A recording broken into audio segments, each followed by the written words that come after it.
নমস্কার বন্ধুরা, রাধে রাধে। তো আজ হলো শুভ নববর্ষ। শুভ নববর্ষের অনেক ভালোবাসা আর শুভকামনা নিয়ে আজকে ব্লগটা স্টার্ট করতেছি।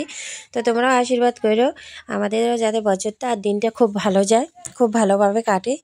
তো আশা করি যে যেখান থেকে তোমরা দেখতেছো আমাকে সাপোর্ট আর ভালোবাসা একটু দিও। তো আজকে সকাল সকাল ঘুম থেকে উঠে গেছি, তার কারণ আমাদের আজকে বাড়িতে অনেক কাজ আছে। আমার বর আজকে মনে করো ওর কাজে যায় নাই, গেছে আজকে আলুর কাজে।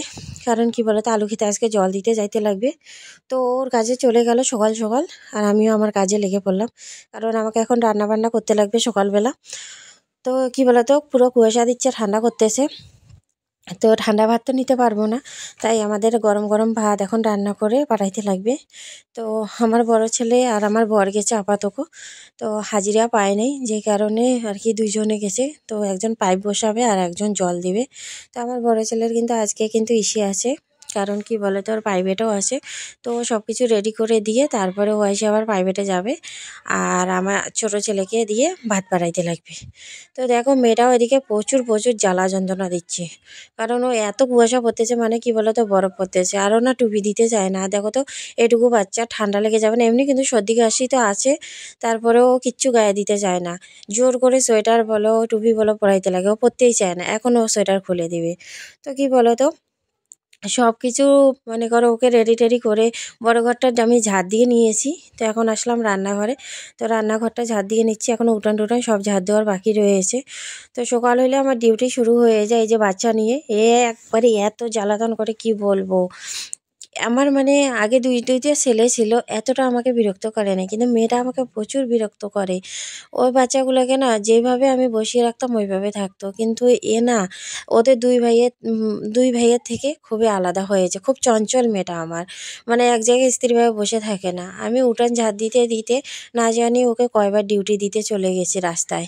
মানে কি বলতো, কখন গাড়ি আসে কখন সাইকেল আসে, ও মানে এগুলো কিছুই বুঝে না, চলে যাবে দৌড় মেরে মেরে। ওই যে ওকে ওখান ধমকাচ্ছি আর কি, ও যাতে না যায়। আর প্রচুর ঠান্ডা করতেছে আজকে, কিন্তু প্রচুর কুয়াশা দিয়েছে, যে কারণে আমারও একটু কাজ করতে অসুবিধা হচ্ছে, আর ওকেও নামায় দিতে অসুবিধা হচ্ছে।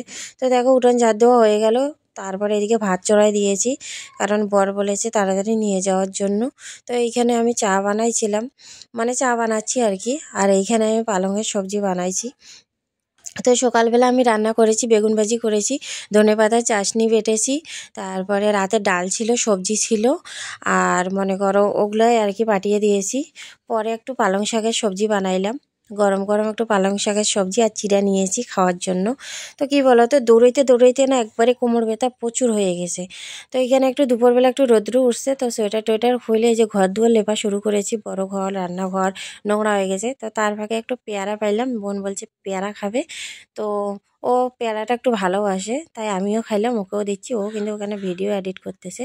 তো দেখো, আমি চুলাটা লেপেছি, আর চুলাটার উপরেটা ভেঙে গিয়েছে, তো শর্টকাট এখন এইভাবে রেখে দিয়েছি, যেহেতু আমাকে রান্না করতেই লাগে।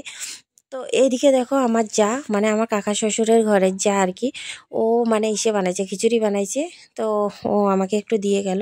আর এই যে দুপুরে, সকালবেলা তো একবার রান্না করেছি, এখন দুপুরবেলা আবার রান্না করতেছি, আর মেয়েকে ভুলিয়ে ভালিয়ে বাড়িতে রাখতেছি। কারণ কি বলো তো, একটু বাড়িতে থাকে না, মানে সব সময় আর কি বিরক্ত করে। তো আজকে হলো শুভ নববর্ষ। শুভ নববর্ষের দিন আমার আর বরের মধ্যে একটু ঝামেলা হয়েছে। কি বলতো, আমরা মেয়েরা না কোনোই মনে হয় স্বপ্ন পূরণ করতে পারবো না। বরের কাছে কিছু আবদার করলেও পাই না, যে কোনো জিনিস হোক আবদার করলেও পাই না। যখনই আমরা কিছু বলতে যাই তখনই টাকার হিসাবটা আগে আসে। কিছু একটা যদি চাই, টাকা আছে নাকি, টাকা কষ্ট করে কামাইতে লাগে, আর শেষ করতে বেশিক্ষণ টাইম লাগে না। হাবিজাবি কথা কত আর যে শুনবো। আসলে সত্যি কথা বলতে কি, যতক্ষণ না নিজের পায়ে দাঁড়ানো যায় ততক্ষণ মেয়েদের কোনো স্বপ্নই পূরণ হয় না। স্বপ্নকে পূরণ করতে গেলে আগে নিজেকেই পরিশ্রম করে অর্জন করতে লাগে। তো কি বলতো, সেটা জানি না আমার কবে হবে। মানে বরের কাছে কিছু আবদার করলেও আর পাই না, আর মানে ভবিষ্যতে আমরা কখনো পাবোই না। মেয়েদের মনে জীবনটা এইভাবে কেটে যায়।